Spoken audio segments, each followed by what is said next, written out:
I don't care.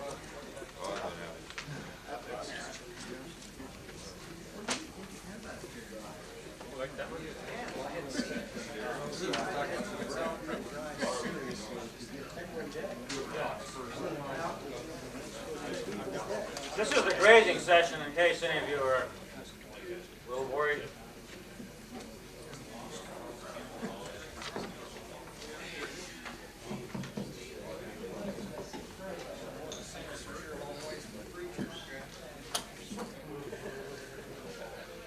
Does everybody have a copy of the strategic plan? If you don't, come on up and get one.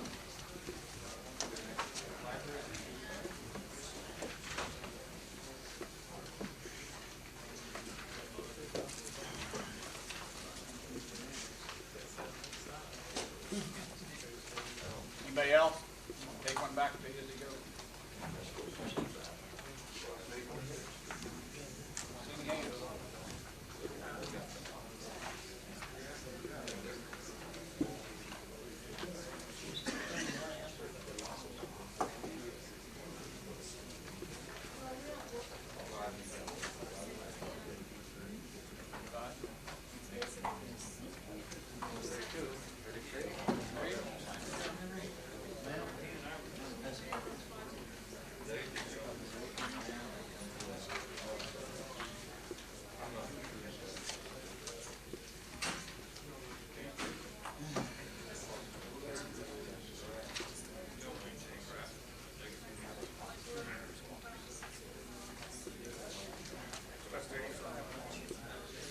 Go ahead and close that door if you want. We have 35 registered. When we get to that number, we're shutting the door. Let her off. While we're waiting for the last one or two people to show up that haven't got here yet, I'll introduce myself. I'm Dave Brown. I'm from Arizona, and I'll be chairing the session today. You heard Lenny's comments, I guess, about what we're here for and how to go about it. But just in case you didn't, we all have a copy of the strategic plan with us. Feel free to mark on that, and the problems that have been identified and the strategies that are outlined there are just tentative. So if you want to make any changes on those or any suggestions, or even more importantly, add the things that you think are important, feel free to do so. There's a piece of paper circulating that needs to have your name and address on it, along with your zip code, if you would, please. And then also, when we do go through the wrap-up session outside, if you've got any comments on the plan or any changes you want to make in the literature cited or anything at all, just go ahead and mail it in to Lenny, and we'll coordinate that at a later time. I'll introduce the rest of the panel in a few minutes, but in the meantime, I'll kind of give you a little bit of my background and a little perspective of where I'm coming from and the overgrazing problem, at least the way I see it in the Southwest. We've got kind of a funny situation here with the slide projector, so we'll get this out of the way right off the bat. I was the small game supervisor for the state of Arizona from 1968 to 1981, so I've got a certain bias and perspective in a very arid state at the western edge of a number of quail species range. So if I'm a little more interested in grazing than normal, that's because of the impact it's had there.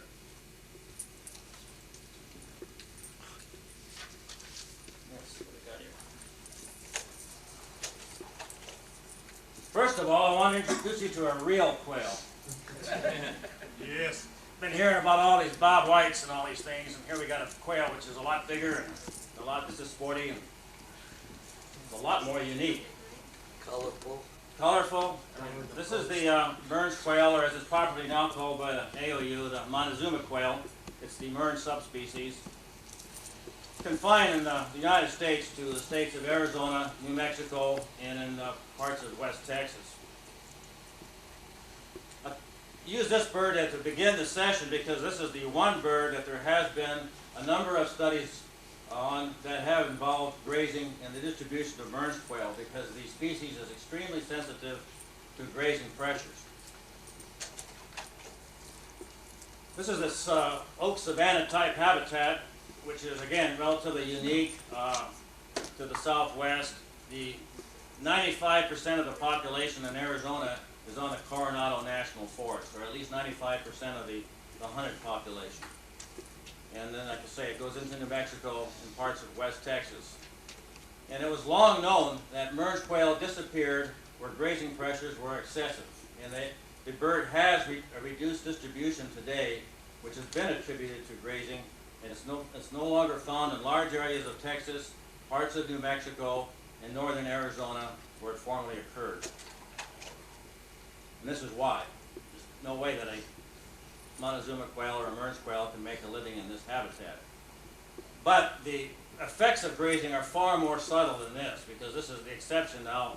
In my opinion, range conditions in Arizona have generally improved over the last 20 years. And especially on the Coronado National Forest, where most of these birds occur, the range conditions never did deteriorate to this kind of a situation. That must be New Mexico, huh, Sandy? Right. There's a little bit about the biology of the bird. It's a summer rainfall-driven species. It's one of the few birds that actually breeds and nests after the summer solstice. The August is the big hatching month, and then the broods are also brought up in September. But the range don't start until late June and July, and the reproductive success of the bird has been directly related to the amount of precipitation that falls in the summer months, and but even more importantly, the survival of the bird depends upon the amount of rainfall received the year before the current year and the amount of residual grass cover remaining. And we had a fellow named Richard Brown who did quite a bit of research on this species for 7 years and found out that why it was that the bird did not survive well under grazing impact, because the birds just didn't survive because their cover habitat was removed to a point where they could not avoid predation. This is a shot of the Coronado National Forest where you have grazing and you have good populations of Montezuma quail. The species is not totally incompatible with grazing. In fact, the Richard study showed that a grazing intensity that removed about 15% of the annual grass cover was actually beneficial in the way it produced more Mearns quail foods, which are little forbs and bulbs. So basically the bird makes its living by scratching, literally scratches for a living. The problem is that in a dry year, it's very difficult to get a range plan that takes less than 15% of the grass produced, especially when you have no grass produced. This is the situation in quite a bit of Arizona even today. The National Forest land on the left, state of Arizona land on the right. You can tell which one you want to go hunt Mearns quail in. Actually, the truth is, even that area on the left has been hit too hard for a good population of Mearns. Because it's not just the grass cover, it's the forbs, the components that occur within that are actually many species that are taken out first before the actual grasses are removed. So you have to have a very modified, a very light grazing plan if this species is to survive, especially in dry years. The other bird I'm glad to see featured in Quail 3 is the scale quail. We also have those in Arizona. I've worked with those too. This is a far more complex bird as far as its relationship to grazing is concerned. This is in the western part of the bird's distribution at a place called Oracle Junction. This was when the scale quail population was relatively high in here. We found out that the bird could survive with grazing at a relatively high intensity, but the problem is not the actual removal of grass for cover per se, or the removal of any foods. It's the change in the structure of the vegetation that results. This is an area near Mexico City, which formerly was not scale quail habitat, which now is because of grazing. Formerly this was Montezuma quail or Mearns quail. The country's been degraded. Scale quail have moved in and replaced the Mearns quail because it's a more adaptable species to grazing. When you get to the east and to the north, other factors come into play than just grazing. You've got cover factors, you've got actual distribution changes that have taken advantage of grazing. The bird is probably more abundant now in Kansas, maybe half parts of Oklahoma in historical times than it was before the advent of livestock. This is the Oracle Junction study area, the way it looks today of that previous slide, the one I showed you first. Now the scale quail are going out of the picture in Arizona now because not that the grass component has been reduced or the food, but the structure of the vegetation is becoming taller and more shrubbier, and as this has happened, the bird is replaced by gamble quail. It used to be you had about 75% gamble quail in this area and 25% scale quail. Now it's about 2% scale quail, and if this trend continues, scale quail will go out of the picture at Oracle Junction like they did in the Tonto Basin and other parts of Arizona earlier in this century. And of course you have no scale quail in habitats like this. The gamble quail, Arizona's premier game bird, is unfortunate in a way in that the studies in the 1950s and 60s and 70s showed that when you have good winter rain, you have good gamble quail reproduction, and that's the hunting success is directly correlated to that to the 0.93 R value. And what happened is everybody forgot about gamble quail, and we knew all we need to know about them. You can't overshoot them. They can't be affected by grazing. They live in a habitat like this, which nobody's going to bother too much when it comes to putting cows in there. So they haven't been studied, and all they have has been hunted. But there are some very subtle things that appear to be taking place with the gamble quail as well as the other species of quail. And one of the little studies we did was to evaluate a grazed area versus an ungrazed area. And although the reproductive success on the two areas was the same, the number of calling males was greater in the ungrazed area than the grazed area in the hunt success was. So it appeared that about 10 to 15% of the survival, or about 10 to 15% more birds survived in the ungrazed area than the grazed area in a bad year. In good years, it didn't make any difference. So again, you've got a relatively subtle change, but again, the bird is adapted to grazing, and you can find good numbers in areas that are still relatively heavily grazed. Although we think of it as a desert bird, the highest densities are found into the what we call desert grassland and the lower limits of chaparral. And in many ways, this is a replacement species in Arizona for the California quail, which occurs, of course, in the coastal states.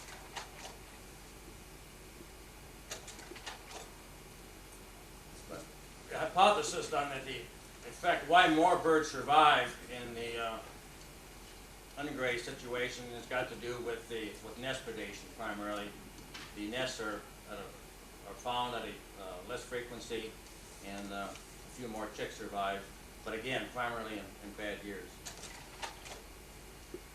The other species I don't have a picture of because we don't have them in Arizona as a wild population anymore, and that's our bob white, which is called the mass bob white.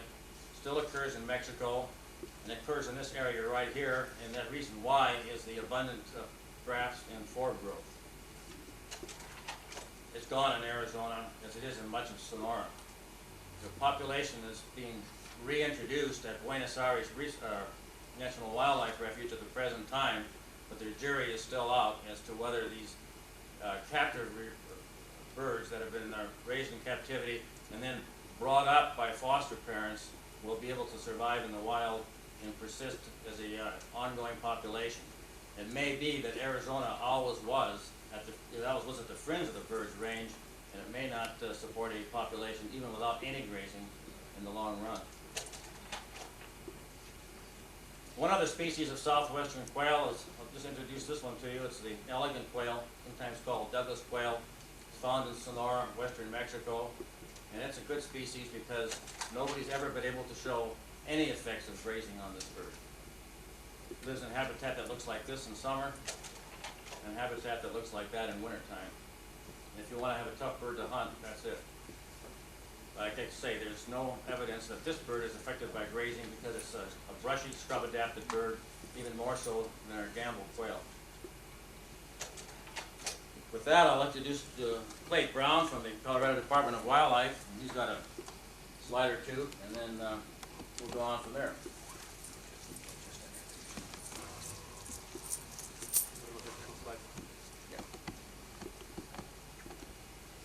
I have both a few slides, I think 10 or 12, and a prepared statement. We'll go with the slides first to give you some ideas. First off, I'm not a quail person. I've worked in the West for 20 some odd years, primarily western game birds, but not specifically on quail. I figure out I worked the system here. Press the button, please. Press the button. I love it.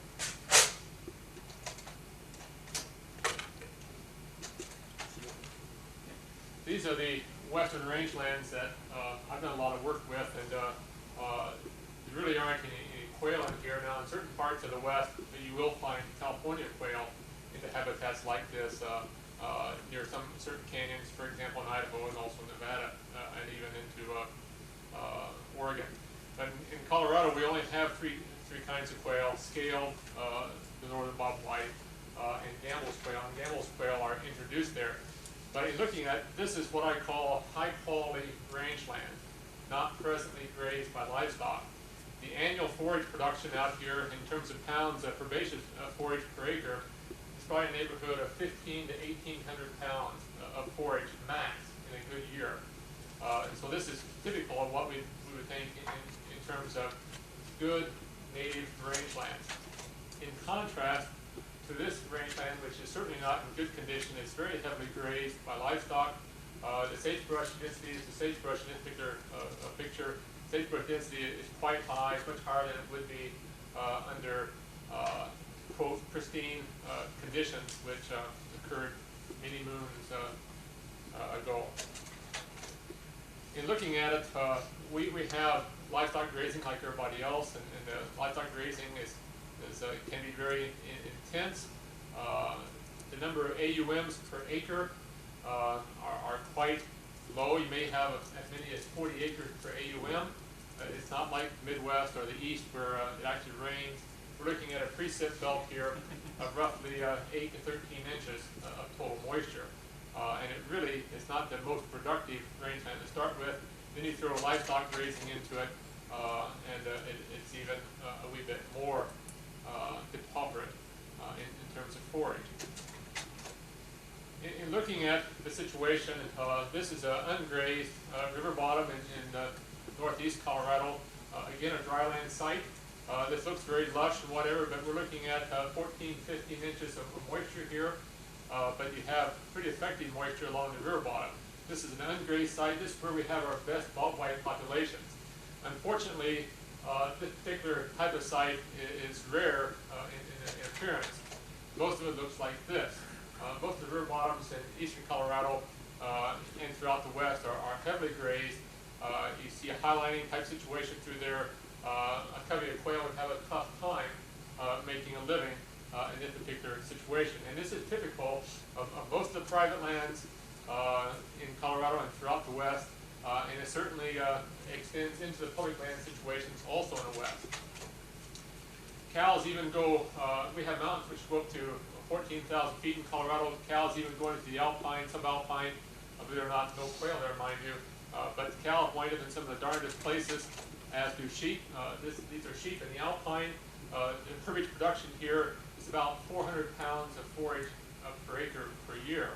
And so it's not a highly productive area, but yet we have livestock grazing. This happens to be a BLM land, Alan, wherever you are.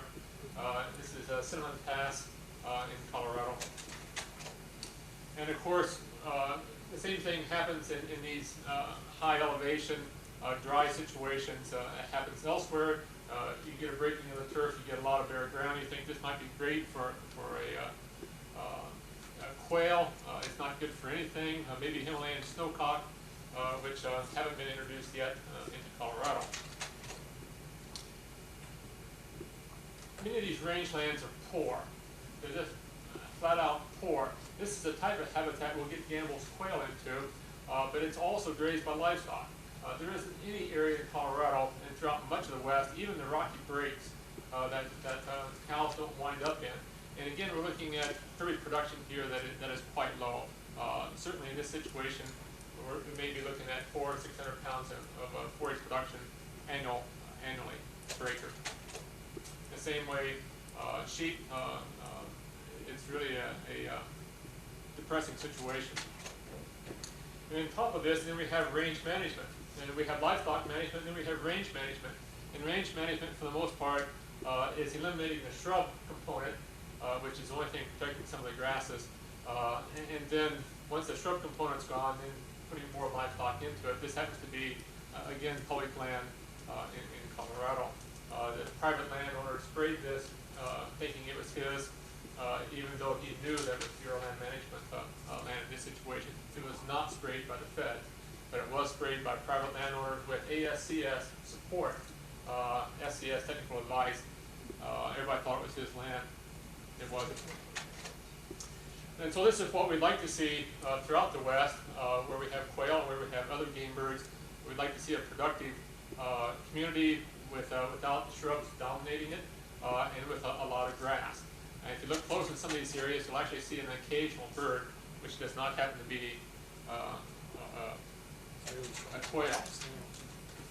And with that, we may have the lights back on.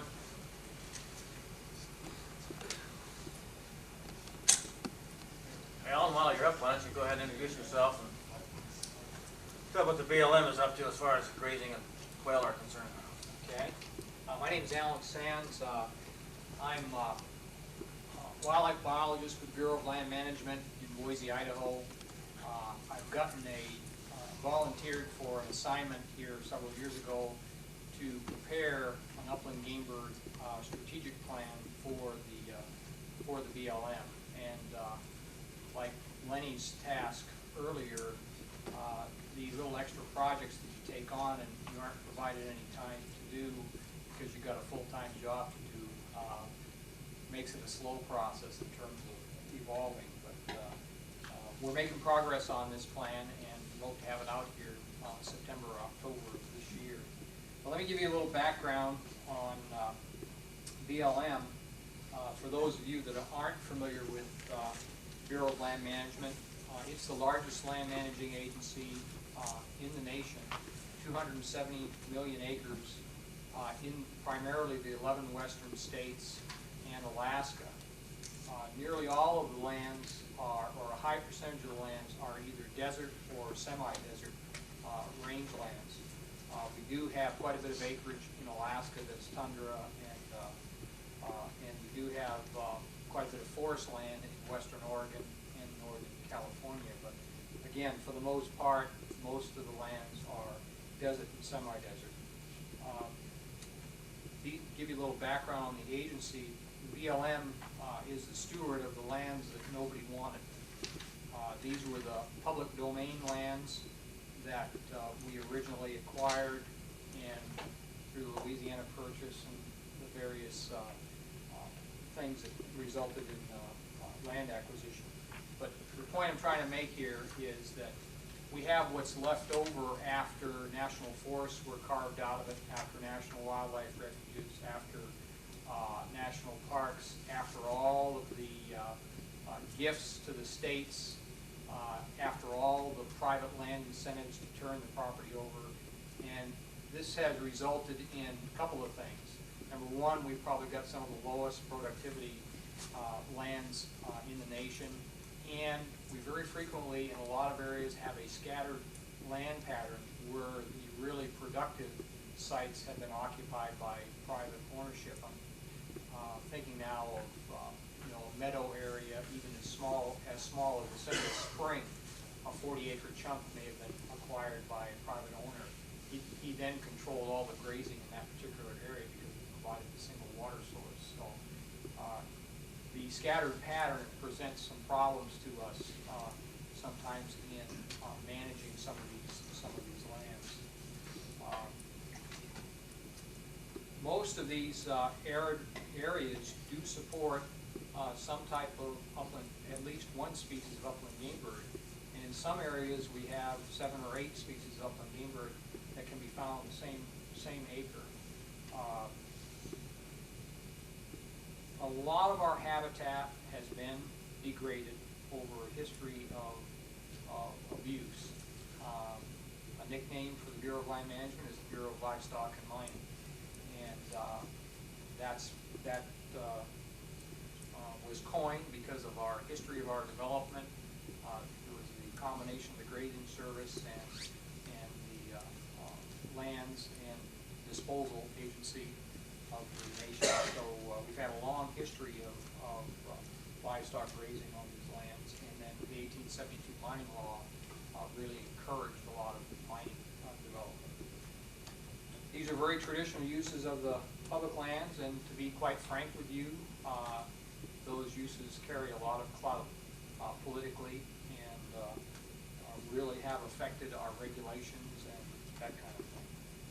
But as somebody said yesterday, the times are changing.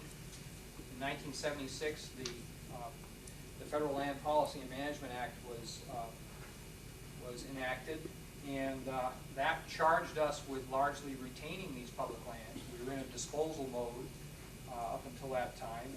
This was a specific charge to retain these lands. And the other thing was that we managed these lands for multiple uses and for sustained yield.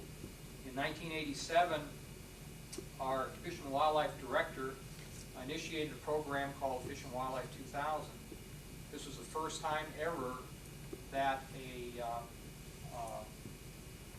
proactive fish and wildlife program was identified.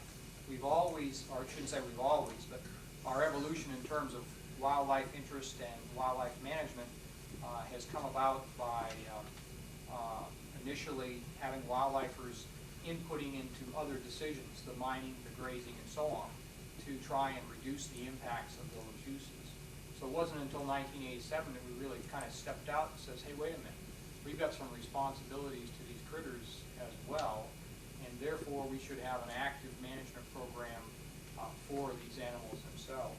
Anyways, to try and make a little long story short here, that's been stepped down now. That provided some overall goals and policies, and to be quite frank, they're pretty motherhood and apple pie. But it set the stage for stepping down to a little more specific things that needed to be worked out. And we developed some strategy plans, and are developing strategy plans, and this upland game bird plan that I talked about is one of them. And within that upland game bird plan, we've identified a number of things that we'd like to do on BLM lands, and it's categorized into areas: inventory, research, habitat protection, habitat improvement, maintenance, monitoring of our bird populations and habitat conditions. And then it goes in also into some outreach programs, some coordination both internally and externally, and partnerships that can all help us try to move this forward. The Forest Service is doing a pretty similar thing. In fact, they have a quail emphasis program. They've even brought it down to the groups more finely than the BLM has. The number one problem is much unlike the problem that you have here in the Midwest and the Southeast, where grazing probably is a very excellent tool for managing and improving quail habitat. In the West, we're dealing with a lot of, on public lands, we're dealing with a lot of very degraded rangelands that are still being held down by the current grazing. And we need to move in the direction of improving these rangelands. And quite frankly, the politics are still not there. And I view that as public support. Putting pressure on politicians is not quite there in terms of making the agency give some of these other values a little more support. And that's enough for now, I think. Thank you, Alan. Steve Levine, you want to give the Midwest perspective? Mine's probably going to be quite a bit shorter, I think. My main purpose here is as grassland biologist with the Missouri Department of Conservation. I have responsibility for coordination of grassland programs with my department, particularly native warm season grass restorations and prairie management and restorations, and training of our staff in grassland management, establishment, and prescribed fire. I'm also president of the southern section of the Society for Range Management, which has a significant interest in grazing and other land use management for public grazing lands as well as private grazing lands. Missouri is a number 2 cow-calf state, runs an ongoing race all the time with Oklahoma, and depends on what day of the year it is, which one's 2 and which one's 3. Missouri has approximately 8 million acres of grasslands, predominantly tall fescue or other introduced grasses. 93% of that tall fescue is what we call endophyte infected, which isn't really good for the cows or much of anything else that has anything to do with the grass. This isn't untypical of what most of the eastern half of the United States and predominantly the bobwhite quail range is like, with introduced grasses having replaced our native rangelands, native legumes, forbs, and becoming a rather sterile environment, monocultural in nature, intensively grazed, relatively devoid of food and seeds and insects. Heavily utilized use of chemicals, particularly fertilizers, but also mowing machines and sprays to control broadleaf weeds, which, as we saw in previous presentations, could create quite a few problems for our bobwhite. And with that, I think we're ready to kick off our discussion, or at least I'm done with mine. So Okay, nice, Steve. That's interesting. I didn't know that you were number 2. That's number 1. Oklahoma. Texas. Texas? Yeah. Of course, they got a little more acreage. Yeah, they got a little advantage. Density must be greater. Oh yeah, about 1 cow per 2 acres on many of the southern parts, and 1 to 3 on others. Well, without any further ado, let's get into the our assignment today, which is to go into the strategic plan, and maybe if we can just kind of go through these as Lenny's got them laid out, and then we'll, when we get through with them, we'll see if you've got any problems that you want to identify, and we can add to the file here, so to speak. On page 32, first column, 3.1, regarding mountain quail and grazing. Anybody got any comment on that they want to make, or corrections, statements? Yes, sir. Is there any move afoot to get the cattlemen in those areas into the marketplace on range fees? The dime on the dollar is really unfair to the people that have to own and maintain their own land. And I'm just kind of wondering if there's any prospect in the future that they'll be paying market rates for rangeland. Well, that's a big controversial issue, and I think it's a senator from Oklahoma, Seymour, is very much involved in that, because he does come from a cattle state. In fact, in Arizona now, they've got signs with his picture on it with either a bullseye or a cross out on it along a lot of the little rural towns, because they think, well, he's the ultimate trader because here's the cattleman that's doing it. But what he's coming from is it's difficult to compete on private land when you have somebody that's being subsidized on public land in the same business that you're in. One of the things that's really a problem, and I live in the Flint Hills and work with ranchers up and down the Flint Hills, and when you talk about this to these landowners in Kansas that are paying the $13 an animal unit a month, that they're in bed with the Intermountain rancher. They don't want to say anything about it, and they're the ones that's getting killed. Yes, but you got to hang together is the attitude there. I'd like to. And I think what we have to do is really inform the ranchers that own and pay taxes and are paying a cost of $13.50 to $14 an animal unit a month. We have to inform them about this, because I don't think they really realize that they're cutting their own throat by being in bed with these guys that are grazing public land. Alan, did you want to address that? Yeah, I wanted to answer the first question you had regarding the grazing fee. The livestock industry has been very successful in keeping the grazing fee very low. Again, it's one of their very good political clout that's involved here, and being very persuasive and devoting a lot of money to get the job done as well. However, I think the leaders in the industry are recognizing that the American public is viewing this as ridiculously low. and I think you may see this year an increase in the grazing fees. It will not bring it, not even close, to the current market rates for private land, but I think it'll be viewed as a compromise, and there'll be some increase that will take place. It'll still be a long ways away from what is having to be paid for the use of private land. Related to quail management, or in general, just wildlife habitat management, all forms, lots of forms of agriculture in America are subsidized, and I don't know that bringing the fee up to full market value on BLM lands is really going to solve some of our other problems in terms of getting the proper stocking rate and the proper use occurring on the ground. My feeling is though, that if you could get those fees up to the market level, you could raise enough money to buy out some of the grazing, and maybe have a chance to put some of it back in pristine. That's an interesting concept. Currently, 50% of the grazing fees that are collected are returned to the district from which they were generated, the BLM district, and those fees are being used for range improvements. Now, one of the things that we could do as people interested in wildlife habitat improvement is, if there is an increase in the grazing fee, it's going to result in a lot more monies being returned to the districts for grazing or for rangeland improvement.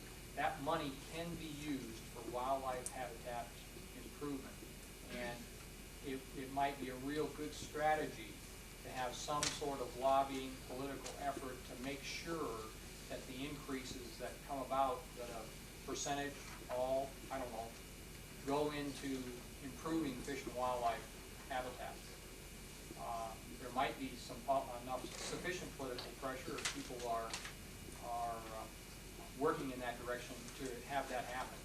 And in the case of BLM, our budgets are pretty small, and so some additional dollars for habitat improvement will be pretty welcome dollars. Randy, did you have a question?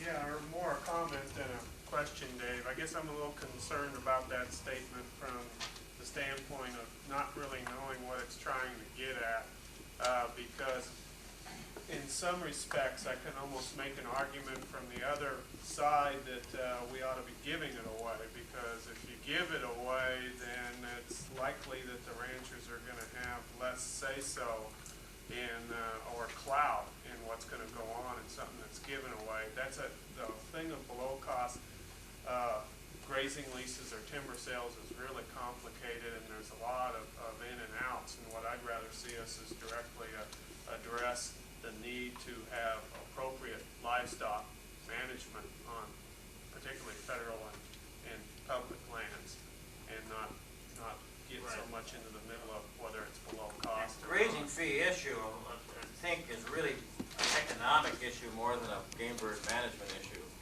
Maybe I'm wrong on that. What's the general consensus of the audience? I know your opinion. I was just wondering what.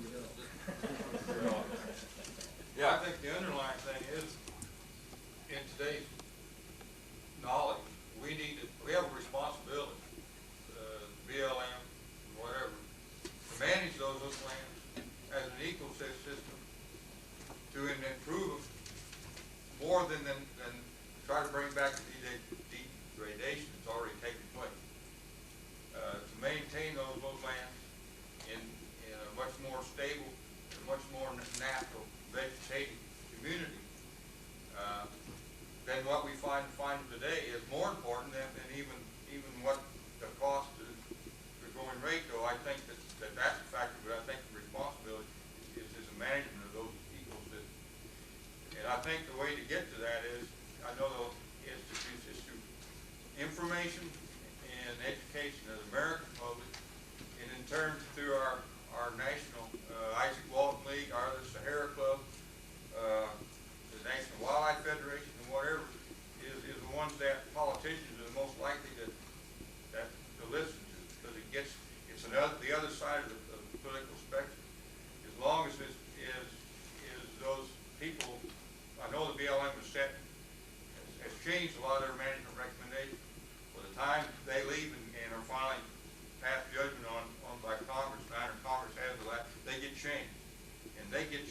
more and more inclined to favor their political consistency, because those are the people who keep them in office. And I think we have to get a system that goes above that, which is the American public, and through the national other interests that have the responsibility and have organization for the ecosystem part. This aspect shows up several times in Lenny's plan, and I wonder, without getting into a debate that can go on all afternoon on grazing fees, and I've been in them before, can we just raise our hand? How many people think that the grazing fee issue is tantamount to improvement of rangelands for wildlife?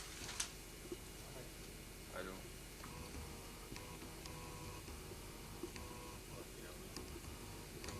But I think subsidies in general of that, not just grazing. Well, okay, well, the grazing fee is a subsidy. How many think that it's a secondary issue to wildlife management with public land management? And I think that has to be addressed in the plan, because this is given equal emphasis to several of these points here. You know, one of the things that I think of, that comes up, okay, we all heard them knows that they're getting a bargain already. That doesn't mean with a bargain that they still should have the inalienable right to abuse the resource. Right. No, I think that's all. I think we all agree on that. On the other hand, I don't think that when we subsidize agricultural lands, we subsidize everything from tobacco and so on the line. The issue is, if you're going to manage it properly by the Forest Service or BLM or whoever, isn't that more important than how much they're paying for it to us as wildlife people? Yeah. Yeah, I'm Karen Sims. I work for the Bureau of Land Management in Tucson, Arizona. I have throughout this whole section kind of the same comment. One is, we're saying in this problem that excessive cattle grazing may be adversely affecting mountain quail. There's nothing in the strategy that says, let's find out if it really is and how it is. And I think that should be the very first item under that. Secondly, I agree with you that I think we should be instead saying, let's look at changing the grazing fees and let's put in some exposures as kind of a blanket strategy under all of these problems. Let's get a little more specific and say, do we need to change the grazing system out there, or something that's a little bit more specific than just putting in exposures or changing the grazing fees. So you're saying that we need more research to actually know? Well, we what the need story more is? research in it, and if the research is going to show that grazing at a certain time of year or a certain level of utilization is a problem, let's change the grazing system to meet what the needs of that species. Under almost all the quail species in this section, all we're saying is put up some exposures and change the grazing fees, and I don't think that's getting at the problem. And it looks bad if you're saying that for every species, because they're all different in their reactions to grazing. Dave showed some slides of the state lands in Arizona. We have somewhat of a similar problem in New Mexico, and I think it hasn't been addressed to this point. We've got 9 million acres of state lands, school lands. They've just instituted a new program called a Range Stewardship Program, where ranchers that have their lands in improving conditions have a lowered fee for grazing. And that seems to be very popular and well received by the livestock industry, and certainly supported by the wildlife interests. This is kind of a model new program that hopefully will be emulated in other western states. And it's being proposed as part of the BLM increased grazing fees as well. This incentive approach is potentially something we can get behind. The incentive to permittees to be a good steward and get a reduced rate based upon that good stewardship. That's a real positive approach to the thing, but in the case of BLM, the fees are so low currently that there's no incentive at this point. You might say what those fees are for those of you not from the West. Typically, an AUM sells for about animal unit month. Everybody knows what that is, but we're talking about $1.97 per AUM. In the Forest Service land, which typically is a little higher elevation, a little better moisture, you can get $2.47, almost $3.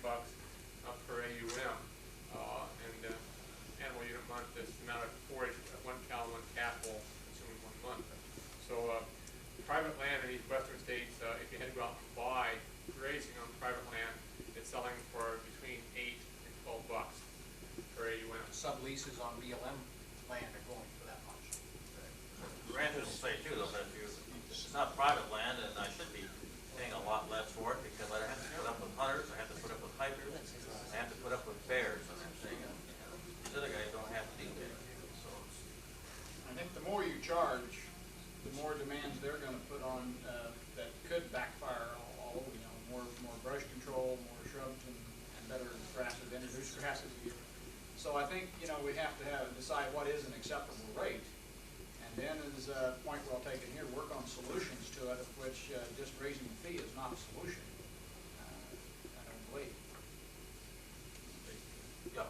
I looked on, in terms of raising the fees, as actually giving those lands more of a set of worth, where we're not, folks from the east are yelling, yes, they ought to pay fair market on philosophy, and the folks out there are saying, no, we shouldn't on philosophy, but if you actually, you're charging somewhat of a market value or somewhere near that, that gives that land perhaps more esteem or more value in the eyes of the people that are using it that don't have the wildlife perspective.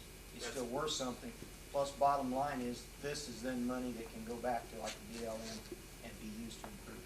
You got one more comment on that? Yeah, the stewardship incentive that we were talking about here should begin at the market level. That would be the bottom line. Your discount is from the market level, not from the current level of fees. In the back? Gentlemen? Yes, you mentioned something about subleasing on BLM land was as much as $8 an acre. Oh, $8 to $10, $8 not an acre, $8 to $10 per acre. Why are we leasing it to someone for $1 or $2 and letting them sublease it for $8? The comment was made that subleasing is illegal on public lands, and he's absolutely right.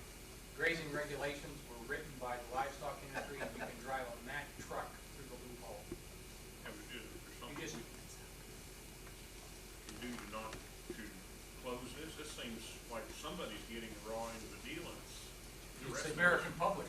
right, it's people. It's not allowed on Forest Service lands. Forest Service is much more restrictive. Let's have one more general grazing comment, then we're gonna get back to this mountain quail thing. I'll see what anybody will say about mountain quail. I don't think. Yeah. I just wanted to make a comment. It seems like the issue here is not really the amount of money you're getting for AUM, but it should be the control of the habitat out there, like I think a few people are trying to lead to. Is there any type of restrictions on the grazing dates, the amount of grazing that's going on out there, or is that the whole for a whole year, or what is it for?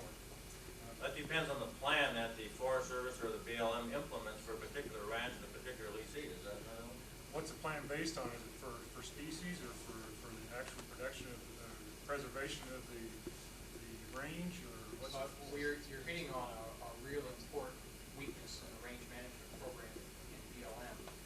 And another problem is, and this may not settle well with some people, but there is insufficient range management staff in BLM to do anywhere near the job of administering the grazing that's going on those lands. And I know, for example, in Idaho, there are very few grazing management plans that have been put into place. Season-long grazing has been the norm and is still being practiced in many areas. We don't have people out there doing utilization work at the level that it needs to be done.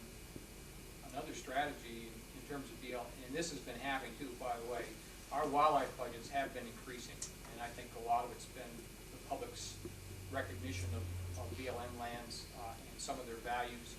Our Fish and Wildlife Director being pretty effective at lobbying for additional money and so on. But at the same time, our range management budgets have been going down. And so just administering the grazing program has some wildlife money is going into that, and there's just not nearly enough range management money to really implement management on the public lands. To be specific about that, Randy, you're in the Coronado, you're in wildlife? Yes.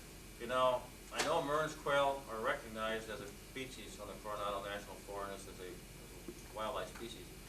But am I incorrect in saying I know of no grazing plan that is basically built around that animal? They're basically built around the rancher's needs? you're right and wrong at the same time. Give a quick update on that. I'm the wildlife staff officer on the Coronado National Forest, which means I'm responsible for wildlife, fish, and rare plant programs. To further clarify that, I'm here largely at my own cost, and the comments that I make are mine as a wildlife biologist and not of the agencies. Our land and resource management plan for our forest contains standards and guidelines specifically for Mearns quail for the utilization of forage by livestock. Those were implemented in or adopted in 1986, but have yet to be implemented out on the ground. This past year, the Coronado National Forest put out an interim directive saying that it says this interim directive provides interim direction for livestock grazing standards of utilization and high-density Mearns quail habitat. So it's specific direction saying that in our allotment management planning process within the high-density Mearns quail areas that they're to be provided for. And so the basis for providing for the management is there. It's a matter of implementation. What it comes down to is that that's going to be done on an allotment by allotment basis with the existing staff. And like Alan said, we're much in that same situation. At this rate, it's going to take forever to really implement it on all of the Mearns quail habitat areas. So we're making some ground in some areas, but it's going to take a long time. And one of the things that I see is a real lack right now is a voice and pressure to go ahead and implement it. The direction's already there. The research in the case of the Mearns or Montezuma quail, the evidence and the research is there providing us a direct connection, and there's no real dispute on that.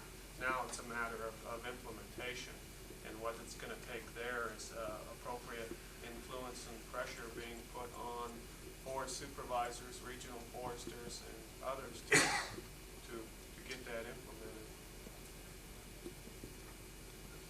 Last fall, there was a lot of concern expressed amongst the quail hunting fraternity about the depleted condition of a lot of that Mearns quail habitat in southeastern Arizona. I don't know what impact it's been forcefully organized and the right people have been contacted. But that's why I brought that up, though, because the Montezuma quail or Mearns quail grazing need in the been recognized for 15 years. The Coronado National Forest is basically an urban forest. It surrounds the city of Tucson. It's got a very high public awareness. And if you can't get anything done on that place with that animal, I don't know how you're going to get something done with a species like scale quail or gambles. And I haven't seen anything on the ground. It's all I've seen is on paper. You kind of verified that off the record. Yes, sir. Alan hit upon it, but to me, my perception of the problem now is the lack of personnel. Alan hit on it. I'm with Quail Unlimited, and annually I have the chance to meet with the biologist for the BLM and working with the Forest Service. The Forest Service wildlife budgets far exceed what BLM wildlife budgets are. That BLM has control of far more acres.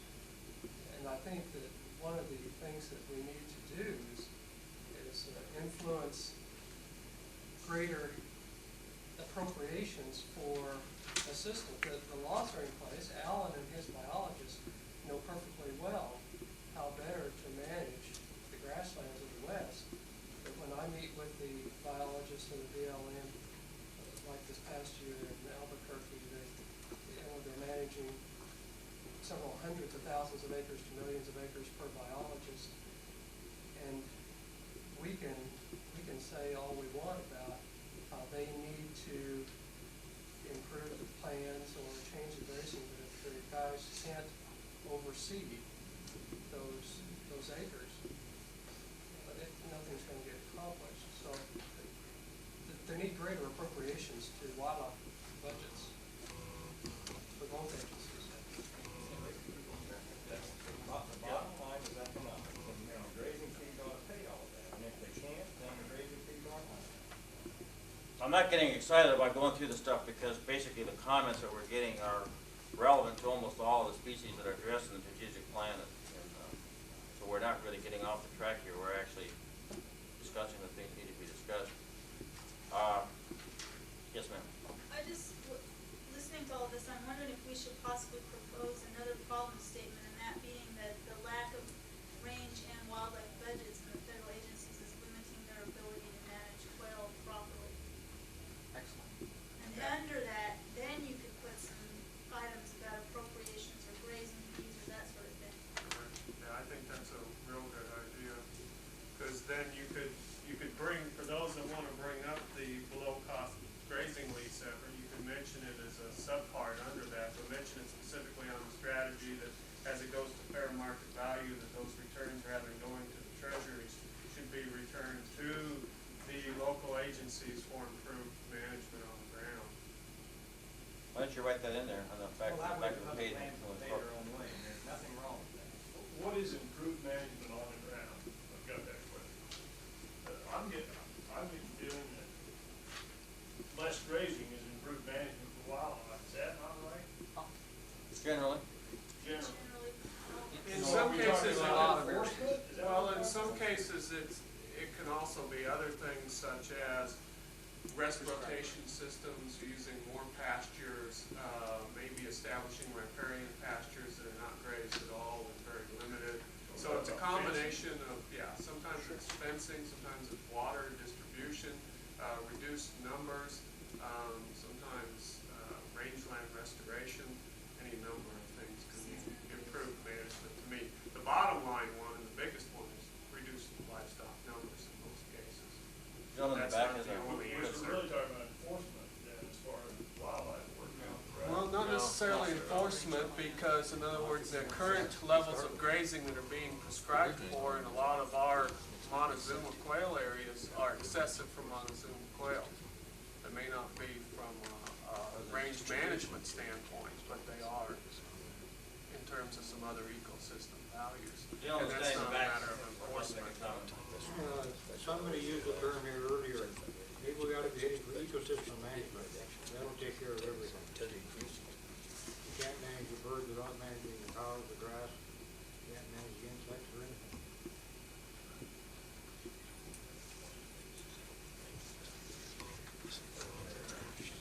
Beware of the savory system. Gary? Beware of the same. Yeah, it's a holistic approach, but the idea is the whole thing through the cow, from what I've seen, where I've seen it applied. Well, like I was going to say, that comment about short duration grazing, it hasn't ever been tested to show that that is beneficial to any game bird around the world. Has anybody used that well, I talked to Dr. Savory personally about this, and he says that the system is designed for fragile grasslands, which means that under excessive grazing, they bear soil. That means in Arizona, and every area, and I know that Arizona has been a disaster. It's been a disaster there. And I think, Good to know that. if we give him the benefit of the doubt in terms of a very innovative approach to managing livestock and using some ecological principles in that regard, I know his setups in Africa worked very well, but they fell apart completely during a drought period, and they fall apart completely when there is not absolutely intensive management, somebody on the ground monitoring what's going on every day and moving animals a minute.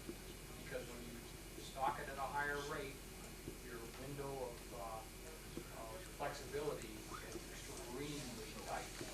And to be perfectly honest with you, in the West, the management level and our ability to supervise is very limited, and putting intensive systems in with higher stocking rates just gets us. I'm glad to hear that, because that's my same. We go downhill, not improving. That's the same impression I have in wet grasslands like the Flint Hills. Well, I'll tell you, if it's going to work anywhere, it's going to be in the Flint Hills, because I went to South Africa to see where Savory's ranches and what the results were over there, and they just laugh at it. As you say, that what under and broke. So the state's now making a buck on the sale. Karen, could I get you to restate what you said? It's on videotape, no? That's I'll right. try to restate it again. I hope.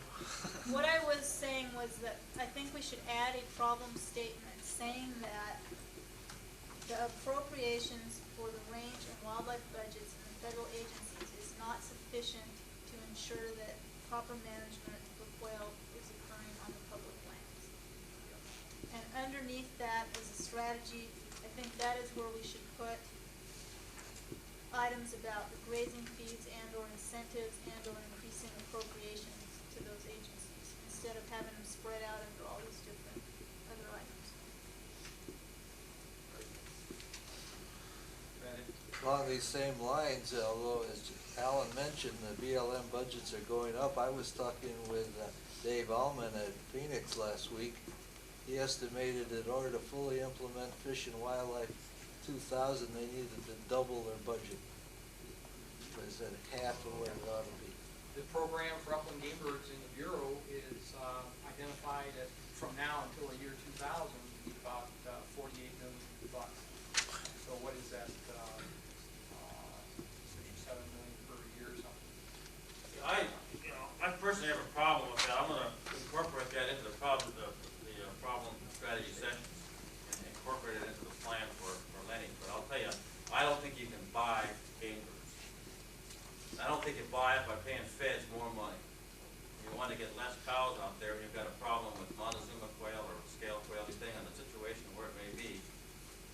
Hiring more people with more money doesn't seem to do the job. We've got a lot more wildlife people now than we had 20 years ago. We've got a lot more auxiliary people working for the various grazing management agencies.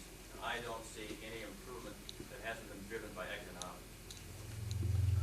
And I may be wrong, but that's the way I see it. The basic problem on the drier lands, and this is true probably for all the quail species except bob whites, is that as the number of AUMs increases, nest success and survival of chicks decreases. And it's a basic problem of residual cover. And on a take half, leave half situation, which many of the public land management agencies work on, if you're dealing with only 1,000 pounds of forage or basic forage which is edible by livestock to start with, and you take half of these 500 pounds, the available data in the literature indicates you need at least 1,000 pounds of residual cover in the spring before grazing starts again to have, quote, average nest success. And so as the pounds of forage per acre increases, nest success goes up until you hit about 2,000 pounds of forage per acre. Now that's on the drier sites. In the Midwest and the East where you have, my God, 4,000 pounds of forage produced per acre, you have a different situation. But on the western rangeland with the western quails, I'm convinced, and literature I think supports it, that it's a matter of how much forage is reduced, how much forage is left, and then the other thing that's very important that drives it is timing of grazing. Alan says that grazing is season long. Well, we call that snowfall with snowfall. They come on as soon as the snow starts melting, they go off and the snow forces them off. And really the proper timing of grazing, probably, at least in some of the higher elevation rangelands, is between the 1st of June and the 15th of August max. Now in the Southwest it might be a little bit different than that. So, but certainly timing of grazing, the amount of residual cover that's left, we could double our populations of game birds in many areas, probably more than double them, if we just had control over livestock numbers, which we don't have. But you can't get that control without the dollars. Well, and I'd like to address that if I could, Dave. I'm in partial agreement with his comments because I think the basis of his comments are that we need an American public that is insistent upon federal land managers doing their jobs as they're described by even the existing regulations. Our existing regulations, for example, every single action that we take is an appealable action. And if you do not have the data to support your action, you lose. And quite frankly, we are not doing range inventories our range monitoring has increased recently, but I know we're in court on a case right now in southwestern Idaho, and thought we had good potential to bring about a reduction, and we're going to lose that court case. These guys hire range scientists to defend their situation, and they start picking apart the sample sizes, the statistical confidence, you name it. And if you don't have an adequate sample out there, and you fail to demonstrate that there is a problem, and you can't make that change without making that demonstration. Karen, go on. Yeah, I just wanted to respond to that a little bit also, and that is that I'm not implying we should just arbitrarily increase budgets. Right. What I'm trying to say is that money needs to be directed to specific things. The agencies function by writing plans and implementing plans. And what I see going on frequently is we get into this planning phase and we're not getting the people out on the ground to make sure that those allotment management plans are being enforced so that they can do monitoring and check that the utilization isn't getting above what it should be. And if we don't have money to have those people out there doing that, or they're directed to that end, then we're not going to accomplish what we're trying to accomplish. Will you write that up as a strategy? I can try. And on our particular forest, in this case, our personnel levels are just returning now to the levels that we had in the mid-70s. We had actually dropped by about 80 to 100, about 80%, half, 50%. Of what we were in the late 70s. But now the proliferation of issues, there's 5 times the issues in the workload nowadays. And so adding more staff and money is not going to guarantee everything on the ground. But it's a combination of things, and that's going to be one factor of many. Just a case history situation, Las Cruces District has 7 million acres and 3 wildlife biologists. I don't think they're overstaffed, Dave. Oh, I'm not saying they're overstaffed. This typical, But they they're didn't have spread any thin, wildlife like she management said, they plan. can't get out on the land because there's just not too much area and not enough people. I know in the Coronado, they didn't have any wildlife officers, but they had a range con that was very tough. Made as much progress because the political climate was such that allowed him to make that progress 20 years ago that's not there today. But I want to get onto something that Steve brought up, which I think is a real big issue and nobody ever addressed, and that's the introduction of exotic and alien plants on the public lands, grazing lands in the West. I guess I just found out now, this is apparently a big thing in the East, right? Oh, yeah. And never addressed. We've got laws all over the book that you can't bring an armadillo or a Janet cat or a coat of money for fear that it might get away into parts of Arizona, and yet we've got these guys at the universities dumping out thousands of exotic plants in any given period of time to see what will catch in the way of grasses. We've got this buffalo grass problem, we've got a lemon love grass problem. How big a problem is that as game bird? Does anybody have any insight into that? Yeah. One of the problems we have in the southern Flint Hills is Johnson grass that's escaped off of private land, and we by law have to control it, which comes down to spreading herbicides, which is basically against anything that it's opposed to everything we stand for, and by law we have to control it. But every time we get an introduction, it runs the chance of being rampant, like purple loosestrife is one that's coming on. Bermuda grass is a perennial problem for wildlife. Johnson grass, cheat grass, Japanese brome, and all of those are exotics that were introduced with the intent of saving the livestock industry. Most of them are viewed as the solution to, because they came from an overgrazed environment, they usually don't say overgrazed, they say a heavily grazed environment in whatever country they were, which means they survived 10,000 years of grazing abuse, are the solution to our overgrazed situations in the United States. And in fact, they replaced most of the native plants. And they're relatively unpalatable, or they wouldn't still be surviving where grazing management hasn't been practiced where they came from. I forgot fescue, I'm sorry. Fescue, Caucasian, the old world blue stems, the list is long. It's enormously long. And the West is crested wheatgrass listed as an exotic species any longer, as far as the element is concerned. It is the And, ecological, right? oh, yes, definitely. Yeah. Remember, in CRP, and it's somewhat related, there were efforts to restrict exotics. The Dakotas attempted to restrict crested wheatgrass. Missouri attempted to restrict at least endophyte infected fescue, but those seed industries had powerful lobbies that got those regulations changed so that they could plant this mountain of exotic grasses that they had in warehouse. Some new threats are the European one-seed grasses, the European blue stem and those that are. Sure. Well, there's no end to them. I mean, there's always another one waiting to be brought in. But that needs to be identified, I think, nationwide as not the solution, but maybe more of a problem or a future problem. Yeah, but what we're talking about a lot here is that excessive grazing. We're talking about everything in negative terms. Excessive grazing, it's alien plants, it's lack of money.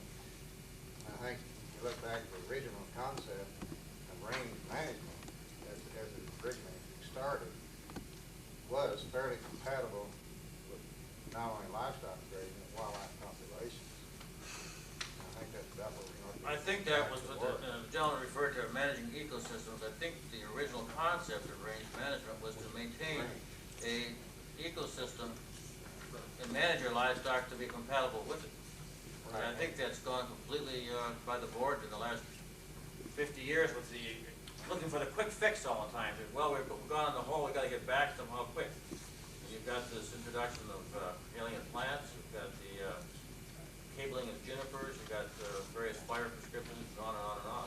Well, I think that's where we ought to be also approaching the Range Society from the standpoint of their acceptance nowadays of fescue and these other introduced grasses as range. And I think we ought to make sure that is not native range. It may be grass pasture, but it's certainly not range. When we use the word range, we're talking about the native component that was there originally and not an introduced plant. And I think that needs to be restated. I think anybody that travels in Colorado in the West sees good range management, good wildlife populations. I have definitely in California, Colorado, and everywhere else. So good management, range management is compatible with good populations of wildlife in the West. Good point. That's a real good point. Yes, ma'am. I think one of the strategies under that too that we need to look at, and I think they addressed this in the agricultural one, is finding a better and cheaper source of native seed for native grasses. That's a big problem in places where they're trying to do reseeding projects and it's prohibitively expensive to reseed with native grasses, and you're essentially forced by economics to go with something exotic. And we need to maybe SCS or whatever approach them and try to get working on a better source. It's been very difficult for a seed producer to compete, to offer native products when exotics were introduced, when were allowed to be used. How can you compete with That's true. $2 fescue and $10 big blue stem? The economics is always working against it as long as that introduced plant was allowed to substitute. If you disallow those plants to be used, I think you find the price to go down because the competition to bring those plants out would be far greater. There is a statewide exception to that though, and I'll point out the Kansas CRP program, which is 92% native grass. That's one seed grasses. I really think that if you've got the right people pushing the right button, it can happen. And that we happen to be in a position that occurred, but most other states around didn't. You had a bit of an ethic among some of those landowners that accepted the fact that they'd been down exotic roads and that they found that the native solution was the best in the long run. They had 20 biologists around the state saying in their ears every year for 10 years before that in ACP meetings that they ought to be planting warm season grasses instead of all this foreign stuff that they didn't know what would happen to it down the road. And we made inroads during those ACP meetings over the 10 years from the early 70s when the CRP came along. Grass was the natural, and they come up with the money to pay for it. And Bill in the back. They need to go back and change the 1850 USDA policy statement. It had to do with the when the agency was started, their philosophy was if the American plants can't stand up to the European methods of agriculture, we'll bring in plants that do. They kept their word.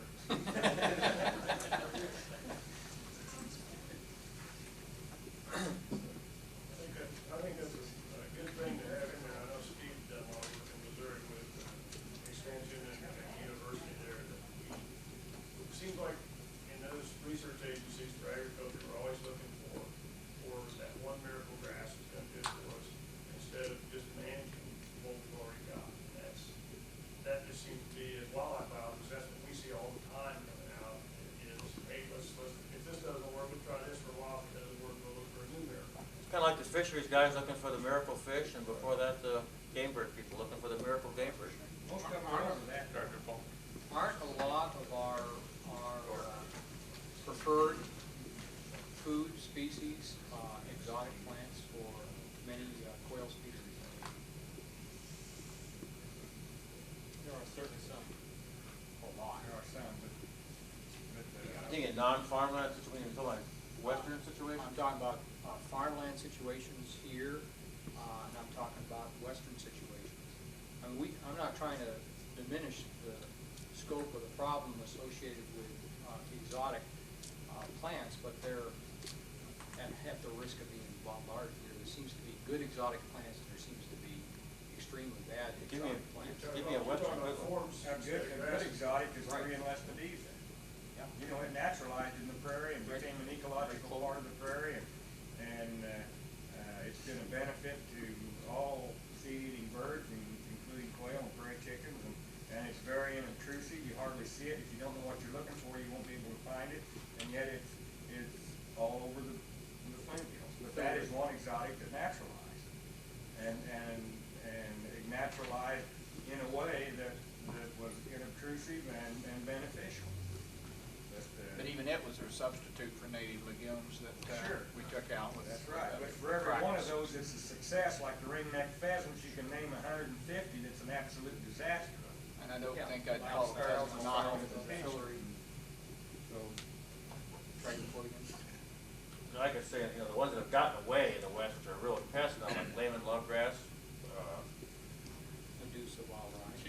cheatgrass, these were all introduced intentionally. In fact, at one time, the ones like the fillery, which is a beneficial one, actually is replacing Indian wheat, which was just as beneficial, if not more so. So I don't think there's really, unless you're talking about a farm situation, I think the native plants, which these animals have been adapted to for countless thousands of years, are 90 times out of 100 are going to be more advantageous to them.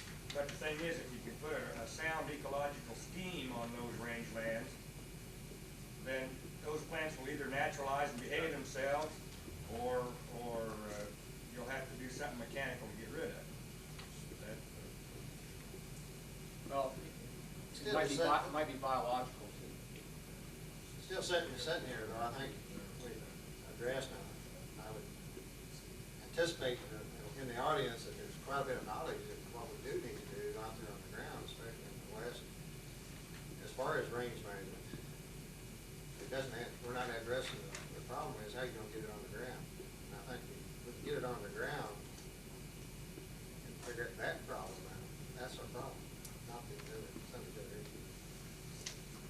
I agree with that. I think, you know, we can talk about grazing fees and exotic plants, and those are both real important points, but if you can't stop a land abuse, it doesn't make much difference. In the land abuse, if that would stop, then you probably wouldn't have to worry about people wanting to bring in exotic plants. And even though you might need the money from the grazing fees, you wouldn't have to worry about it in an ecological sense as much. And how do you educate those people to where they want to take care of that ground enough not to do that and still maintain that living that they're trying to make from grazing the cows? And it's real hard, like Tom said, to get that on the ground and stop those people from, you know, putting extra cows out there or having an allotment that's too much to begin with. You start with the converters, the ones that are already interested in what you're talking about, and wait on spin-off.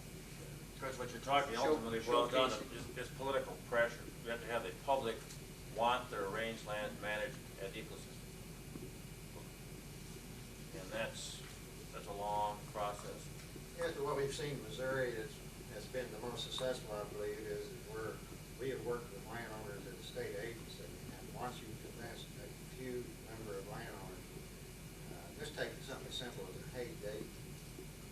Traditionally, that's been a month or two later than what it is right now. We didn't change that. We did convince enough landowners, I believe, to convince multi-landowners to make a total switch on it. I've seen a major switch in the last few years.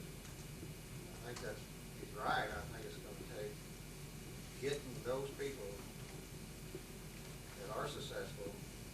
also, plus the public in your case, to speak up. I know you're talking about a multi-scale in the west, not like this county, Missouri, but there's got to be a way to do that. A spin-off is a powerful tool. Neighbors look at their neighbors' properties and success and all that. And so if you can have successful believers, then their places become sources of spin-off.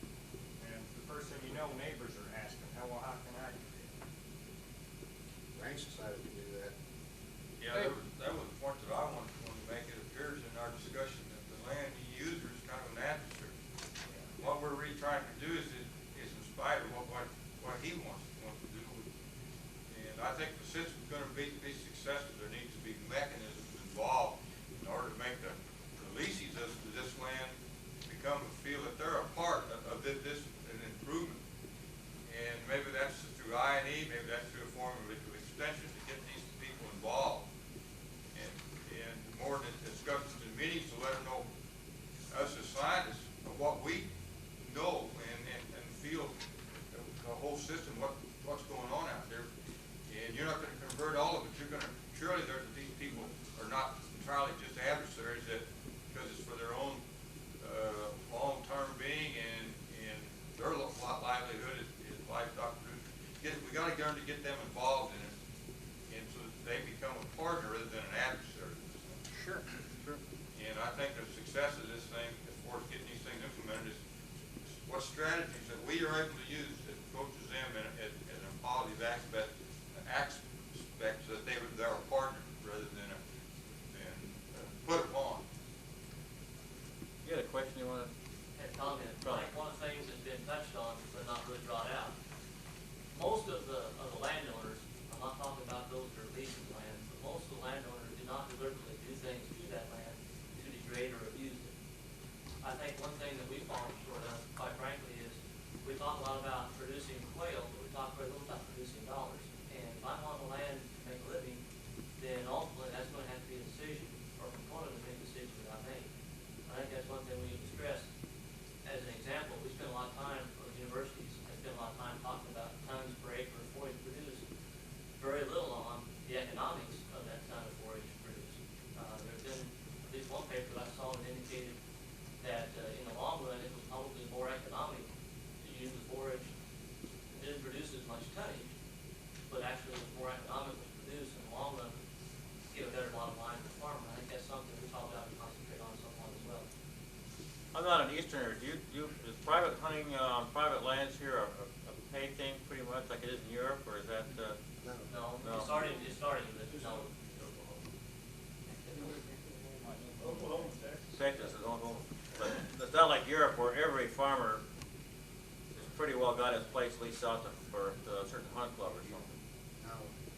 Nothing like that. Yeah. Because you have too many state wildlife areas, I suppose.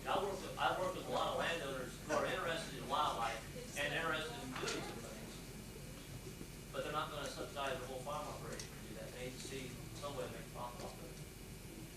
I verified it too. In Missouri, the basic approach with the warm season grass program was selling that from a forage standpoint with the comment, whether you like it or not, you're going to improve wildlife habitat. But it was sold basically in the beginning on forage production. And I think that's been very important point that you was bringing up. The other point I think we need to bring up is the words we use a lot of times in wildlife management, which has cost us dearly in the past, is words like extensively overgrazed and things like this. I think that's what really killed the prairie park in Kansas in the first place, was Major Kansas Home Agreement. And I think a lot of the negative statements made in the beginning got the ranchers against the park in the first place. Abused and overgrazed, things aren't a way to get the user on your side. Once you go out there and you get him mad at you, or you tell him he's abusing the land, which is basically what was said in the prairie park situation, maybe not in those necessary words, you've got people against you right from the beginning. Basically, most of our programs, a lot of these private land programs have been based upon helping him make money, as we've already been pointed out, and avoiding the use of making sense. The Society for Range Management is embarking on a new program using videos and other tools for doing what we call successes in range management. It has two functions. You capitalize on those successes, and you use those to show those that you would like to change and their operation to be more compatible with wildlife and other things. And you also, they need it to counter the eastern-based, I don't call it, but the group that's trying to not only get cattle off all public land, but stop all hunting, the anti-groups, radical anti-groups that are just as much risk on the Range Society and the cattlemen as it is to us as wildlife biologists. And it looks like that we've kind of come to the conclusion that the people on the ground out there who are using it to try and make a living are the key people.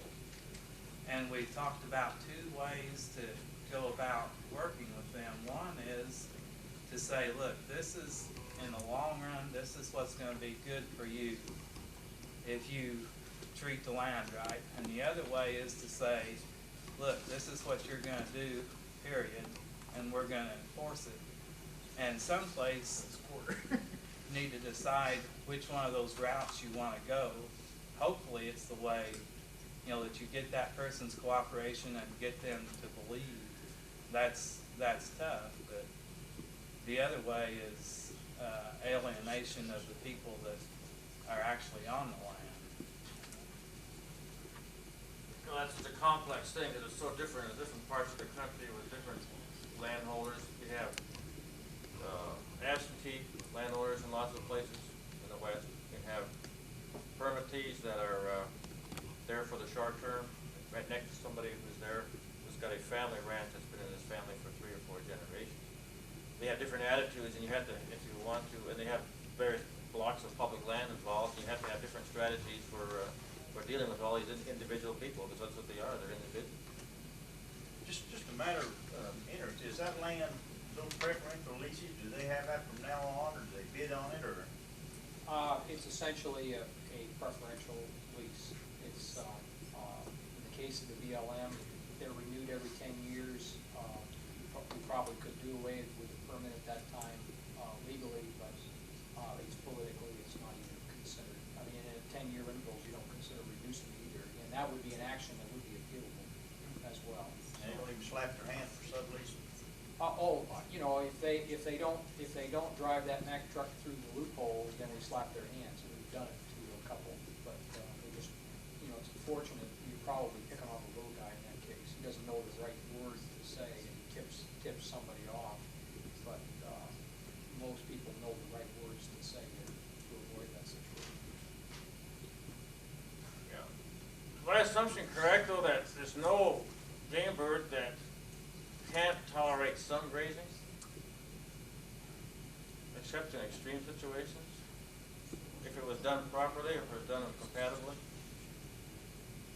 From an ecosystem standpoint, there should be, because it's net natural grazing. Some that are more sensitive than others, and I think you have to have a more of a ecological condition that is approximating what was there pre-grazing. We kind of got two things going on with grazing. You got a successional regression potentially in the community, and then you've got that annual just cropping of the available cover that can occur. And I'm real familiar with the habitat requirements of Columbian sharp-tailed grouse and sage grouse and so on. The vegetative communities that approximate the natural environment in the case of Columbian sharp-tails and possibly just slightly reduced from excellent condition for sage grouse would probably provide the optimum kinds of compositions that we'd like to see for managing those two species. And some of the quails are, livestock grazing is probably a very excellent tool to create high quail populations. California quail, I think, is a good example. And I'm not saying abusive grazing, I'm saying their preference for annuals, that's something that's drier areas is encouraged by some livestock impact. 1854 quote from the USDA? Go ahead. I don't know of any game bird, including waterfowl, or not do best in an early successful stage. Any ground nesting, Say that again, please. He says that, if I understand you correctly, you know of no game bird, including waterfowl, that doesn't do better under successional situations, early successional situations.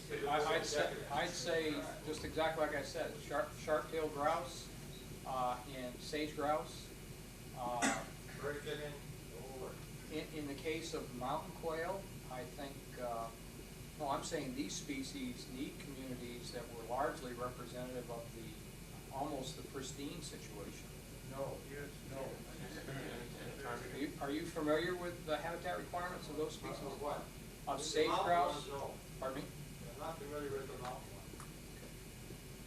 Well, many of those species in the west, for example, sage grouse is a climax animal, does best in climax grass, sagebrush, rangeland. The same way with the ptarmigan, for example, take very little grazing pressure. And so there are some species which are essentially climax, quote climax, whatever that means. And then, but many of the quail, for example, are actually disturbance species. Disturbance climax is probably best for certain quail. Now, there's been a comment made several times here, I think it should be clarified, that somehow pristine condition equals to high cereal stage. There's no evidence whatsoever to support that. That's a misconception that is carried even sometimes in the literature. If we look at early historical accounts of certain species of animals that we know require low cereal stage plant communities, there's no way, for example, that in northern Osage County in Oklahoma, the Tall Grass Prairie Preserve under the management of Nature Conservancy determined that the tall grass prairie was all high cereal stage or quote excellent range condition historically. That cannot be true if in fact prairie chicken and quail and a lot of other animals occurred there because they require low cereal stage plant communities for feeding. But the true prairie is a low cereal stage. That's right. That's right. It has to do with how the area evolved. That's why it's left out. In the drier west, there were not large historic populations of ungulates that exerted a tremendous pressure on the vegetation. And I think it'd be very important here in your statements to recognize that for any given ecosystem, be it in the Intermountain West or whatever, that we identify whether the area in fact has a grazing niche or not. And if it does have a grazing niche, then perhaps cattle can replace a historical large herbivore. And in fact, if a grazing niche there didn't exist, perhaps grazing is totally inappropriate. Yeah. Well, is that not true? Would anybody disagree with that? There are areas in the Intermountain West, for example, that were not grazed by large herbivores. So what you've done is you've knocked out California, Arizona, and most of New Mexico, Utah, Nevada. And you have to remember, a lot of those areas used to burn naturally, and in the west they've suppressed fires in most of those areas, and livestock grazing is in fact being used almost as a substitute for fire in some areas. So that issue has to be. I think we ought to address that old thing we learned in wildlife about niches, and perhaps a grazing niche does not exist in some ecosystems. Okay. Yes, but I think we better keep this in mind that the fire has been excluded. I think we have to determine what climax is, and if climax included fire, that is an early cereal stage. Then you got timing of fire. You know, We got in some cases, the fire frequency has been reduced. In other cases, we've got extremely frequent fire cases that is degrading rangelands tremendously. Yes, but wildlife managers, what we're trying to do is we're replacing those natural disturbance factors with a modern day influences to get somewhere in that ballpark. We'll never go back to the original ballpark. We don't know what it was. But we can at least intervene in modern day techniques, whether it's the cow, the hay machine, a herbicide, or an axe, or whatever, to intervene in to make that disturbance. And I'm sure in them western states, fires were historically pretty dang severe. I know in Oregon, there's no more history there, at one time it must have been frequent enough that that country was fairly open. At least part of the overall. addressing the lady's comment too, you said in the west they were using livestock grazing to kind of replace the fire Well, I regime. don't think that that's necessarily the intention, but that's in a sense what's happening in some areas, because they're just not doing burning anymore. And a community that maybe was in early soil stage because of burning, the only way it's staying that way is simply because Okay, I don't think we should assume, at least in the Great Plains, that fire and grazing would have similar impacts at all. Well, they don't have similar impact. they don't.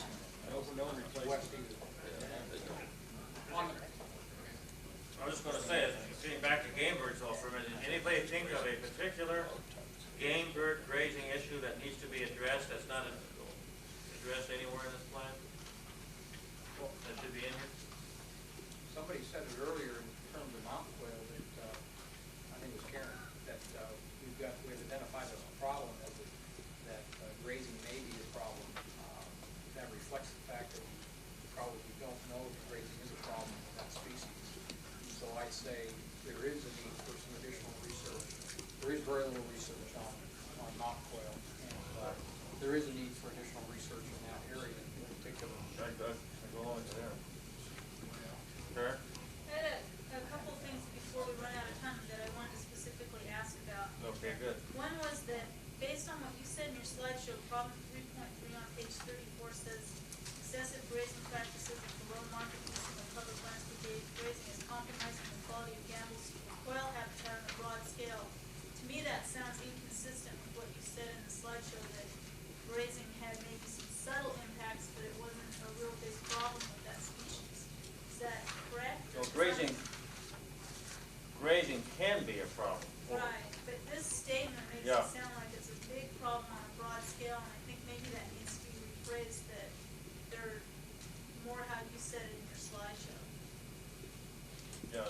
I think we need to be careful. I agree very much that livestock grazing is a big problem with some species, but I think we need to be careful about that we don't say it's a big problem for every species if it's not, because then you lose some credibility that way. The second one I wanted to comment on, so I did my master's thesis on mass bobwhite, is that I totally disagree with the statement in problem 3.6, because the Buenos Aires refuge is not being grazed whatsoever. What, Oh, page 36. Page 36? Yeah. And it's saying that excessive grazing and associated abuses of public land are continuing to limit recovery opportunities for the mass bobwhite.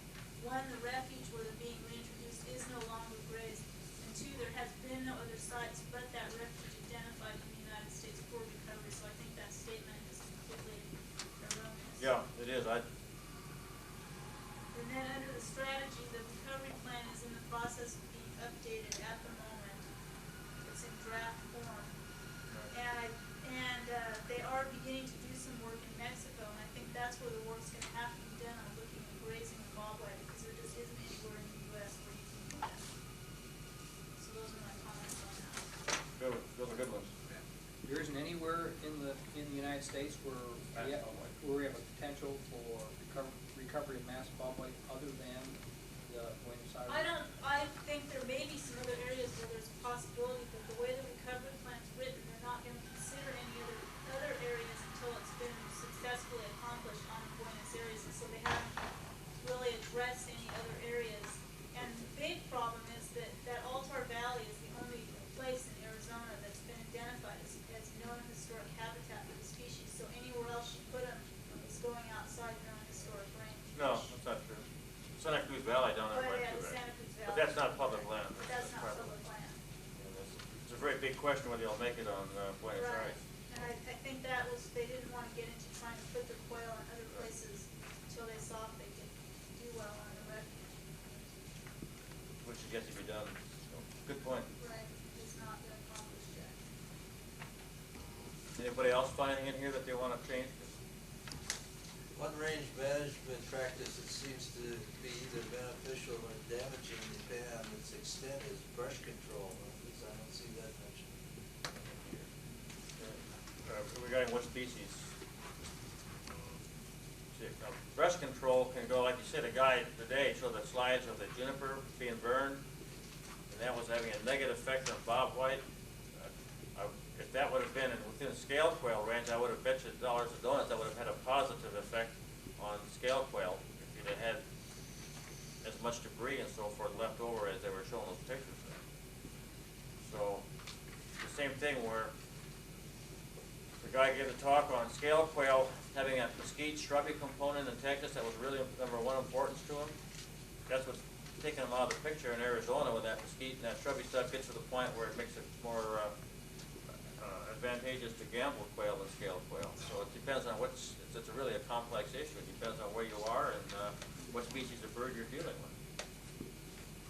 But maybe that's something that should be some kind of a plan to address, that you don't do the same thing in Texas that you do in Arizona or vice versa, because you've got completely different factors going on. Just like your scale quail in Oklahoma do as good in a drought year as they'll ever do, and this is the opposite of ones on the other end of the spectrum. Good point. Yes. This guy hasn't spoken yet. Yeah, Ron Rooster, I'm a biologist from Kansas, and I think that when it relates to brush control and grazing, somewhere it needs to be stated, and people need to be educated. Most of us are, but apparently a lot of people that use the rangelands aren't. Both grass, forbs, and shrubs are all part of the natural grassland system, and we cannot work with a mentality that only cows eat grass. They do eat forbs, they do eat shrubs, and these wildlife species are also adapted to grass, shrubs, and forbs. And if the proper range management will have all these in it for the long-term benefits. And I think personally that you're always going to have to realize that grazing is a part of grassland systems, because there was herbivores, and the cattle are going to be needed to provide that tool. And you're going to have grazing compatible with wildlife. The problem is the time, the duration, and the intensity of what that grazing is, and that's the problem. It's how it's used, but there is a place for, I believe there in the quail species and the grouse species, there's always going to be a place for grazing as a management tool, and we need to realize that. And the people that use the resource, the ranchers themselves, need to know that they're getting benefited by forbs and shrubs, some shrub species, and in the long term, that the health of that rangeland depends on that total understanding of that system. Total understanding. Like, we haven't had a bison in Arizona for 10,000 years. We haven't had anything bigger than an antelope. So that's probably why grazing has such an impact in that state, because you don't have any history of large herbivores. It wasn't a natural. Well, the grassland was pretty poor. yeah, let me clarify. I'm not experienced with the Western Range, but I was always under understanding that it was grazed to a certain extent. And that goes back to what Terry Biddle said. If there's a niche there that wasn't under a natural grazing system, then that probably needs to be identified as such. Excuse me, what area were you speaking of?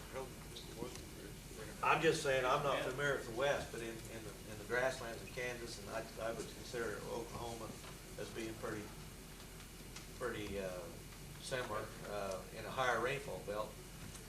I think you have to have grazing to have wildlife species, and it's been shown that they're compatible and they can do well under proper grazing and proper management. I don't know if grazing is necessary for all wildlife species, but for quail, there's no doubt in most tallgrass areas, Oklahoma and Texas, that you can have more quail with grazing. So what we may be seeing here is a difference in really of philosophy here, or education. I'm not educated in what happens out west. You guys may have a completely different look than what we do here in whatever you call the less brittle environment. Not different perspectives, difference in locations, because grazing is, for Bob White, is good. It's a beneficial influence on the eastern edge. Just the opposite on the western edge. Like you say, it's a total understanding is necessary. You can't apply one thing in one area to someplace else. Modify. What's going to happen to those riparian corridors out there if you just totally close them off and do nothing? How long is that going to last? Not going to hurt. How long has one been done? Did you say that? Well, first on, I've over 10,000 years. Never There hasn't been disturbed any them for grazing. 10,000 years? There hasn't been any grazing in the riparian corridors in the southwest for since Pleistocene. No large herbivores. I bet there was fire and other things in there. They weren't just sitting there idle. Flood. You know, if you idle them today, what's going to disturb them? Floods, fire. How's fire going to get here unless you introduce it?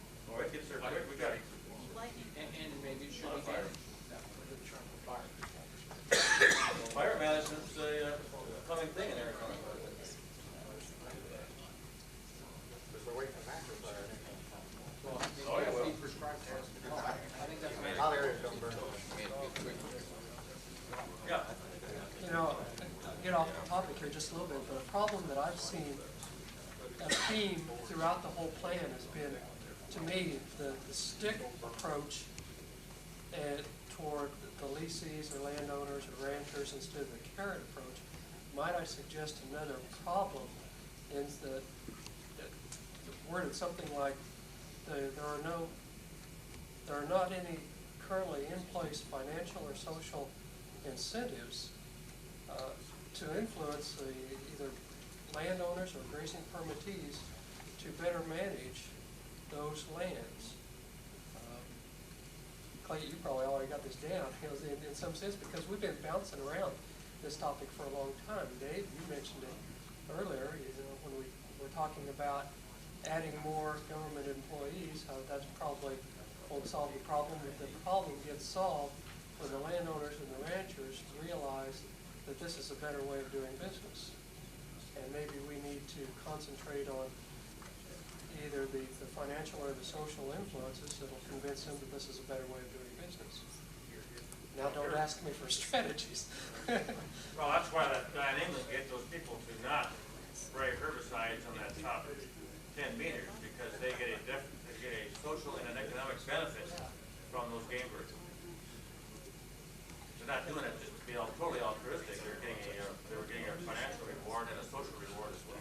Yes, and then that's what I've seen. To me, that's a problem. I mean, a problem with the plan as it has been written is it's been for the negative side of shut off the grazing or control the grazing, instead of to the positive side of influencing the permittee or the landowner to better manage. The plan needs to be put in a more positive context. Yeah, right. Yeah, it strikes very negative when you first read it in regards to grazing. I agree. think. Yeah. Most of us agree on that?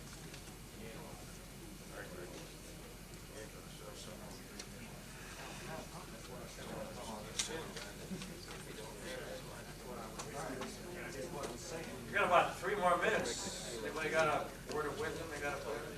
In the upfront section on the species accounts, I think that needs to be reworked a little bit. What page are you talking about? Page 11. Okay.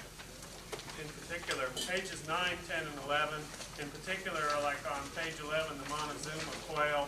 That doesn't mention Richard Brown's work at all, and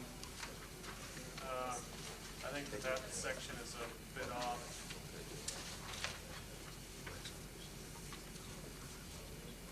Yeah, there's a lot of, Lenny, when he did this, he had just a superficial knowledge of some of these species. So right. We're all going to have to help him on these chapters. Correct. A lot of different papers that we're aware of, and we got to put them in there. Right. That's what it sounds like. He just wasn't aware of that one particular work. I think you can just take this home with you. If you got any comments or any, I can say any legislative you want to add, or any problems you want to put in, or any wording you want changed, just send it to us. Send it to Lenny up here at the address, and we'll see to it gets considered to be put in there. Any other panel have anything you want to say?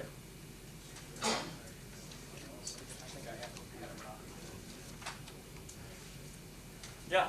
Getting back to herbivores, doing some genealogy research 20 years ago.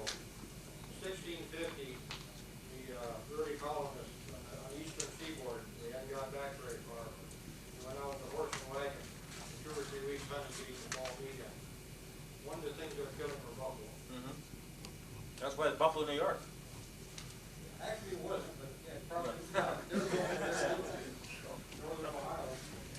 You got Pennsylvania, you got West Virginia, I think it's got buffalo fossils. Yeah, they were in this little Kentucky, those Cumberland Gap. And you got fossil all those places up in Philly. We've dealt mostly with grazing on public lands and to some extent with private lands, as already got leases. Are any of you in the eastern, where we have this bobwhite quail, having difficulty using grazing on for public land management? Everybody sign this? Did everybody sign this? I don't know, I heard you talking to him. on our public lands in the Bob White area of Kansas and Missouri, especially public lands of Corps of Engineer ownership, we are mostly prohibited from grazing. And I think that's a very short-sighted approach. And I'm glad you brought that up because I think a little bit of grazing is one of the ways we could conquer our Johnson grass problems, and a little bit of grazing is one of the ways you open up environments for quail and other species. And it's really detrimental, I think, to plant large areas of native warm season grasses and try to reestablish, quote, prairies and not put the grazing pressure on them, and then they become decadent, and even with regular burning and staying in a grassland condition, they don't produce as many birds as they should. Corps of Engineers areas just about prohibit grazing, or their criteria are so tight that you couldn't, you don't want to. They have to issue the grazing leases. Yeah. There's a lot of problems. I had Corps guys talk to me here today and yesterday about reintroducing native grasses, but they could not use grazing. They could only use haying or fire as a management tool. So they're kind of handcuffed, I guess, on what they can do. We have a lot of sentiment among our own people, management people against it, because you've got fencing and watering problems. But if the tool is valuable enough, and not just warm season, we get the concept with fescue that it's worthless, whereas and light grazing or proper grazing can make fescue fairly good nesting habitat for quail. And it took a farmer to demonstrate that around Joplin and put it in QU magazine. We didn't provide him that information. He had to do it himself. So we weren't providing the proper thing that we should have been doing for that private land segment either. But the whole point is, I think we can use it without having to make large conversion costs or other expensive management tools. Nothing's really free. One point I noticed was a lack of focus and emphasis on riparian areas in relation to grazing and the need for more intensive grazing systems might be highlighted. I think that's Because we're equating upland grazing and riparian grazing all in one big broad brush. These again, when speaking to quail, we're talking about Bob White and the eastern, western friends of the Bob White's range. Those riparian areas are where they are. Other species like, I don't think scale quail use riparian areas much, at least in Arizona. He was pointing out Bob White's in those river bottoms in Colorado. I guess you're supposed to be on break, so. Oh, is Rod Doolin here? Rod Doolin? I got some books for you, right?